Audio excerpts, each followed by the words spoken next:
Assalamualaikum guys, oke kembali lagi bersama Draft Movie Review. Piye kabar Rek? Terima kasih buat para penonton setia Draft Movie dimanapun kalian berada. Semoga kalian semua selalu sehat ya. Kali ini Draft Movie sudah merangkum sebuah film yang berjudul Suami Ranga. Gimana keseruan ceritanya? Gak perlu banyak basa-basi lagi, ini dia alur ceritanya.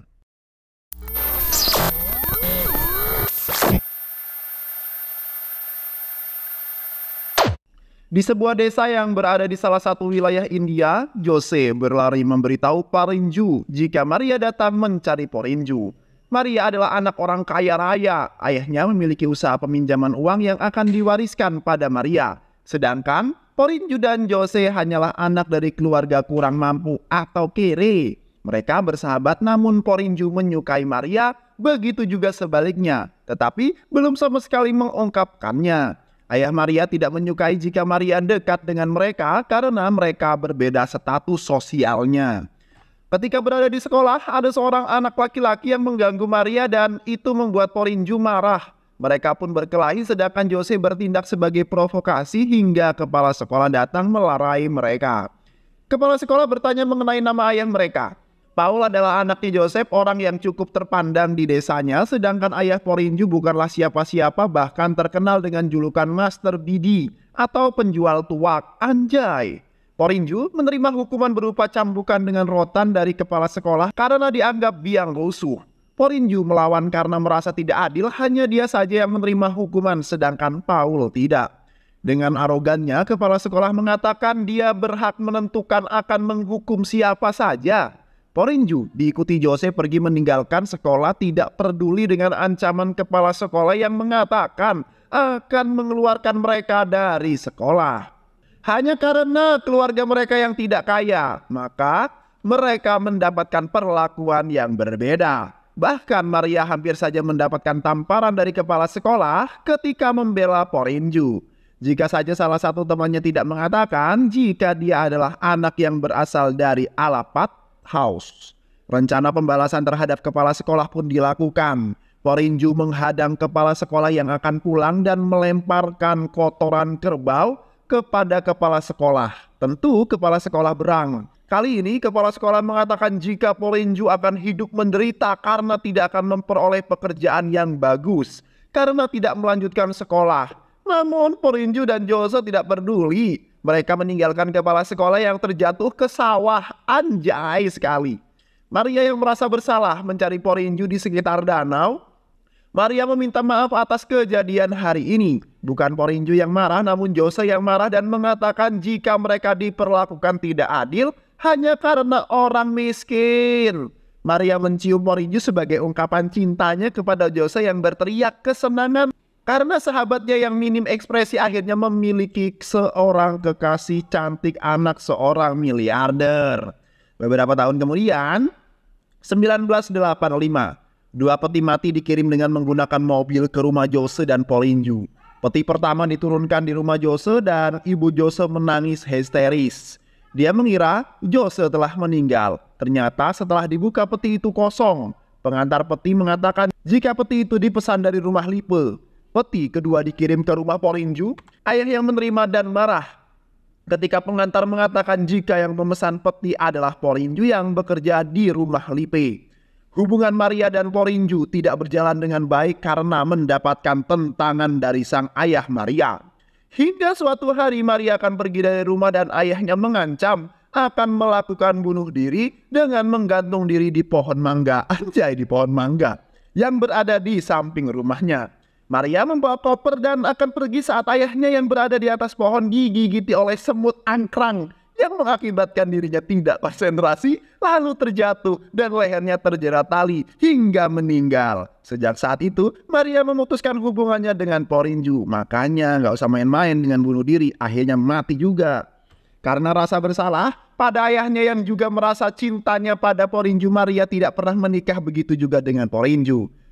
Suatu hari di tempat mereka diadakan festival, Jose ikut dalam rombongan yang menyusuri jalan kota, berhenti di beberapa rumah penduduk termasuk di depan rumah Maria. Setelah melakukan ritual, Maria yang ikut menari bersama Jose tiba-tiba saja terlibat sebuah keributan dengan seorang pria yang bernama Prince, cucu dari Lipe, tempat Porinju bekerja. Namun Lipe dan Porinju sudah seperti saudara, bahkan Lipe bisa sekaya sekarang karena bantuan dari Porinju.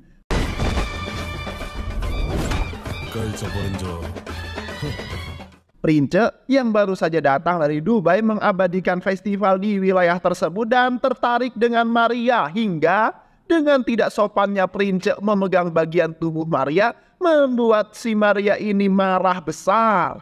Jose yang melihat itu menjadi emosi lalu membantu Maria. Terjadilah sebuah perkelahian. Prince mengalami beberapa luka di wajahnya akibat tamparan Jose dan mengatakan tidak ada yang boleh mengganggu milik Porinju. Prince pergi dengan dendam pada Jose. Maria memukul Jose karena mengatakan jika dirinya adalah miliknya Porinju. Jose juga mengatakan jika Porinju masih menunggunya selama ini. Anjay, cinta mati banget nih. Di rumah keluarga Lipe, mereka sedang melakukan makan malam. Lipe menanyakan keberadaan Prince kepada Susana, ibunya Prince. Susana hanya tahu jika Prince pergi membawa sebuah kameranya. Lipe teringat akan Porinju. Dia memikirkan keadaan Porinju dan cucunya mengatakan jika dia melihat Porinju di luar menikmati hiasan yang ada di pohon Natal sambil mabuk-mabukan. Porinju bernyanyi sambil melihat pohon Natal dan mengatakan jika bintang itu adalah Maria yang tak mungkin digapainya. Prince pulang ke rumah dalam keadaan marah. Rafael adalah pamannya Prince, melihat pulang dengan beberapa luka di wajahnya. Belum sempat menanyakan apa yang terjadi, suara musik terdengar iringan karnaval sampai di rumah Lipe. Hingga saat Jose menari, Prince menendangnya dari belakang. Kemudian terjadilah perkelahian. Beberapa orang terlibat di dalamnya. Bukannya melerai, Lipe malah meminta keluarganya yang lain untuk masuk ke rumah. Lalu dia memberitahu jika temannya terlibat perkelahian di depan dan memintanya untuk melerai. Porinju berhasil membawa Jose pergi, namun Prince kembali menyerang Jose hingga dia terlepas dari pegangan Porinju. Melihat itu Porinju pun marah lalu berbalik menyerang Prince yang dibela oleh Rafael dan Stephen. Namun tidak dapat mengalahkan Porinju, mereka lari ke dalam rumah dan berlindung di belakang Lipe. Jose dan Porinju adalah sahabat sejati yang akan saling menolong dan mengusahakan yang terbaik satu dengan yang lainnya. Lipe berjalan-jalan di pasar dengan anjingnya melewati kios Porinju yang menjual daging. Melihat Lipe, Porinju segera memotong daging untuk diberikan ke anjing yang dibawa oleh Lipe. Namun anjing itu tidak mau memakannya. Lipe beralasan jika anjingnya sudah makan dan berlalu pergi dari sana. Porinju menatap kepergian Lipe dengan tatapan yang sulit diartikan. Kayaknya lu ngambek deh sama gua. Tak lama kemudian datang Anto dan calon istrinya yang bernama Lili meminta tolong kepada Porinju untuk membantu menyelesaikan masalah mereka. Orang tua Lili tidak menyetujui rencana pernikahannya dan sudah menunggu di gereja untuk membawa Janeta pulang dengan ancaman akan melakukan sesuatu pada pendeta. Kok jadi pendetanya sih yang diancam? Di luar gereja sudah ada ayah Lili dan juga polisi. Saat Anto dan Lili datang, ayah Lili mengatakan tidak menyetujui pernikahan ini karena mereka berbeda dan dia sudah jauh-jauh menyekolahkan Lili. Namun ini balasannya. Mereka berusaha memisahkan Anto dan Lili, sedangkan di dalam gereja Porinju berusaha masuk dengan memecahkan jendela kaca. Orang yang mendapatkan tugas menjaga pendeta lari ketakutan ketika melihat Porinju masuk ke sana. Porinju dan pendeta keluar di saat yang tepat. Pendeta kemudian menasehati ayah Lili agar merestui hubungan anaknya dengan laki-laki yang dicintainya, agar tidak ada penyesalan di kemudian hari. Beberapa preman yang disewa ayah Lili segera pergi begitu melihat ada Porinju di sana. Mereka tidak berani pada Porinju, begitu juga dengan polisi yang segera pergi dari halaman gereja. Seperti biasa, Maria datang ke pasar untuk menagih uang pinjaman kepada orang kepercayaannya. Joseph melaporkan ada dua orang yang belum membayar cicilan, Yohana dan Bayer. Yohana berjanji besok akan membayar cicilan, sedangkan Bayer meminta waktu hingga selesai festival karena penjualannya sedang buruk. Tak lama, Jose datang dan membawa peti mati yang pernah dikirim ke rumahnya untuk dijual pada pemilik Bayer. Jose terkejut melihat Maria di sana. Maria menanyakan kabarnya dan mengajak Jose untuk minum brandy di rumahnya. Di rumah Maria, dia menanyakan apa yang dilakukan Porinju dengan peti mati yang dia pesan. Jose menceritakan jika ayahnya Porinju menggunakan peti mati itu untuk tidur dan mengatakan jika dia, ayahnya Porinju, lebih membutuhkan peti mati ini daripada Porinju. Tak disangka mendengar ini Maria dapat tertawa dengan sangat kencang. Seolah-olah kayak ngejek nggak sih? Jose mengatakan jika tawa Maria inilah yang disuka oleh Porinju hingga sekarang. Jose pulang ke rumah disambut oleh anaknya yang bernama Mini menunggunya. Menagih janji membawakan sebuah komik, Jose menepati janjinya. Jose juga menggoda adiknya yang bernama Babu yang memiliki sepeda baru hasil menabungnya selama ini sebagai guru tari. Jose sangat menyayangi keluarganya. Jose panik dan mengejar istrinya Lizzie saat melihat Lizzie dengan wajah cemberut, lalu mengatakan jika dia mendengar saat di pasar jika Jose pergi ke rumah Maria. Jose menjelaskan jika dia, Maria dan Porinju adalah sahabat dari kecil, jadi jangan cemburu dengan gaya merayu istrinya. Lizzie pun tersenyum mendapat perlakuan seperti itu. Porinju selalu mendatangi rumah Maria setiap malam hanya untuk melihat Maria dari kegelapan. Namun suatu malam Porinju nekat meloncati pagar untuk memasuki pekarangan rumah Maria dan membuka jendela untuk melihat Maria dari dekat. Maria menghentikan nyanyiannya saat mendengar suara tawa Porinju. Maria mengusir Porinju saat hendak menutup jendela. Porinju mencium tangannya yang membuat Maria kesal. Belum menyerah, di ruang makan pun sampai-sampai Maria menyiram air ke Porinju dan keluar untuk memukulinya dengan kayu.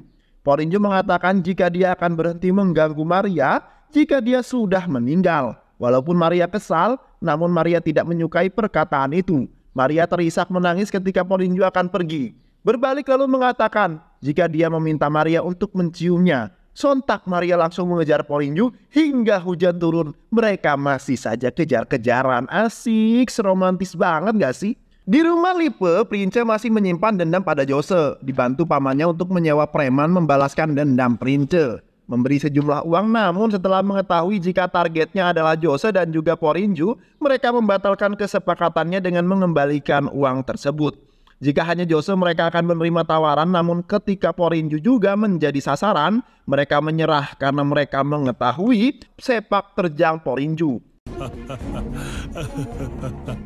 Prince yang sedang bersantai sambil melihat foto Maria yang dia ambil sebelum kejadian terkejut dengan kedatangan kakeknya yang mengatakan kurang menyukai kedatangan teman-teman Prince. Menurut Prince, teman-temannya itu datang untuk melihat festival, setelah itu akan kembali pulang. Lipe mencoba menasehati Prince dan mengatakan jika Prince harus bersikap gentle dengan melakukan 1 lawan 1. Namun Prince tidak terima karena harga dirinya menjadi taruhan dalam peristiwa tersebut. Anto dan Lily mendatangi rumah Maria untuk mengundang Maria sekaligus meminjam uang. Mereka akan melaksanakan resepsi pernikahan dan membutuhkan biaya sebesar Rp1.000 dan berjanji akan segera mengembalikan setelah acara selesai. Maria memberikan uang itu tanpa perlu dikembalikan. Dia senang dengan perjuangan Anto dan Lily yang berhasil melewati restu orang tua yang tidak didapatkannya. Pesta pun digelar, mereka menari dan bernyanyi dengan diiringi oleh musik. Mereka larut dalam kebahagiaan. Di pesta ini preman yang dibawa oleh Prince pertama kali melihat Jose dan Porinju tidak ketinggalan. Lipe pun hadir. Pulang bersama dengan Porinju, Lipe memperingatkannya untuk pergi sebelum festival dilaksanakan dan menawarkan sejumlah uang jika Porinju membutuhkannya selama pergi. Lipe ada dalam posisi yang sulit memilih antara keluarga dan sahabat yang membuatnya besar seperti sekarang karena cucunya tidak mendengarkan nasihatnya. Pulang dari pesta Anto dan Lily, Maria sedang mengendarai mobilnya ketika diberhentikan oleh Prince. Lalu Prince mengungkapkan perasaannya, namun Maria membalasnya dengan kata-kata yang kasar yang membuat Prince semakin tertantang untuk mendapatkan Maria hingga mengejar mobil Maria. Maria menghentikan mobilnya dan mengambil besi pembuka lalu menantang Prince dan yang lainnya untuk maju berkelahi. Prince mengatakan pada orang-orangnya jika Maria akan ditangani lain kali. Fokus mereka adalah Jose dan Porinju. Mereka pun pergi, sementara itu Maria melanjutkan perjalanan. Tiba di perempatan Tugu Pasar. Mobil yang Maria kendarai mundur karena Maria melihat Porinju dan Maria menyalakan lilin. Porinju mengatakan jika Maria menyalakan lilin untuk berdoa akan kematiannya. Dia sudah tidak mengenali Marianya. Teman masa kecilnya, Maria mendekatinya dan tanpa banyak bicara langsung menciumnya. Porinju tertawa bahagia dan mengatakan jika dia akan menikahi Maria. Jose pun pergi ke pasar untuk membelikan baju anak dan istrinya. Saat di jalan, Jose bertemu dengan Verky yang akan menonton bioskop. Jose pun ikut pergi dengan membawa baju. Mereka tidak ikut mengantri karena mereka meminta tolong pada ibu-ibu yang akan menonton dengan alasan dokter tidak memperbolehkannya berdiri terlalu lama. Tiket sudah diperoleh, mereka memasuki bioskop. Film akan segera dimulai namun Jose ingin membeli minuman. Maka dia keluar menuju ke kedai minuman. Penjual melihat ada seseorang yang akan menyerang Jose. Penjual memperingatkan Jose. Dia berhasil menghindar berlari ke arah bioskop. Namun dirinya juga sudah ditunggu oleh preman yang lainnya yang juga membawa senjata. Jose lari ke bioskop dan meminta Verky menghubungi Porinju. Namun sayang saat dirinya kembali berlari keluar, punggungnya terkena sabetan benda tajam dan terjatuh dari lantai 2 bioskop. Masih sanggup melakukan perlawanan namun akhirnya Jose terdesak. Dari depan Prince menyabetkan sajam dan saat Prince terdesak, preman sewaan Prince menusuk Jose dari belakang. Jose mendapatkan banyak luka sajam di tubuhnya, tidak ada orang yang berani mendekat atau menolongnya hingga Porinju dan Verky datang. Dengan mobil mereka membawa Jose yang sedang meregang nyawa dan meninggal di dalam mobil yang membawanya. Porinju selalu ada di samping Jose walaupun dia tidak sanggup melihat temannya kesakitan. Iring-iringan pengantar jenazah Jose tetap berjalan meski hujan deras dan prosesi pemakaman pun dilakukan. Mereka semua bersedih akan kepergian Jose yang selalu membawa keceriaan bagi mereka. Maria berdiri di depan foto ayahnya dan mengatakan jika Jose telah tiada dan Maria meminta izin pada ayahnya untuk mengikhlaskannya mendampingi Porinju. Anjay gak sih, ini kayak ambil kesempatan gitu ya Maria kan? Karena sekarang dia sendirian. Maria juga ingin selalu berada di dekat Porinju, sudah cukup dia menghukum dirinya sendiri dengan rasa bersalah akan kematian ayahnya. Iyalah dari dulu harusnya dong. Maria mendatangi rumah orang tua Jose ini, memeluk baju terakhir yang ayahnya belikan dan Lizzie menangis. Di luar, Babu dipegangi oleh ibu dan ayahnya ingin mencari pembunuh kakaknya. Namun Maria merebut sajamnya lalu membuangnya. Dia ingin Babu sadar dengan tindakannya yang akan berakibat semakin membuat sedih orang tuanya. Maria mendatangi makam Jose. Melihat Porinju di sana, Maria menjatuhkan payungnya kemudian berlalu pergi. Sambil mengatakan, kembalilah jangan sampai terbunuh. Ternyata di bawah payung tersebut ada sajam yang disembunyikan Maria. Kepala polisi Avalan memediasi pihak keluarga Jose dengan keluarga Lipe. Keluarga Lipe memberikan kompensasi kepada keluarga Jose namun ayah Jose menolaknya. Mereka ingin agar anaknya memperoleh keadilan. Beberapa saat kemudian festival diadakan, semua orang melakukan persiapan. Di bazar, Prince melihat Maria lalu memfotonya. Dia berusaha mendekati Maria lalu menanyakan kepada Maria bagaimana pandangan terhadap dirinya mengenai kejadian malam di mana mereka pertama kali bertemu. Maria mengatakan sudah melupakannya. Prince bertanya kemungkinan Maria mau ikut ke Dubai bersamanya dan tinggal di apartemen bersamanya. Maria yang sudah mulai kehilangan kesabaran kemudian menonjok wajah Prince, kemudian mengatakan untuk melihat ke rooftop. Ada seseorang yang menunggunya di sana. Terkejut dengan yang dilihatnya, Prince lari menghindari Porinju lalu berjalan beriringan dengan rombongan karnaval. Namun langkah kakinya berhenti ketika melihat Porinju berada tepat di depannya. Begitu juga dengan rombongan karnaval. Mereka semua bahagia melihat Porinju. Sedikit berbasa-basi,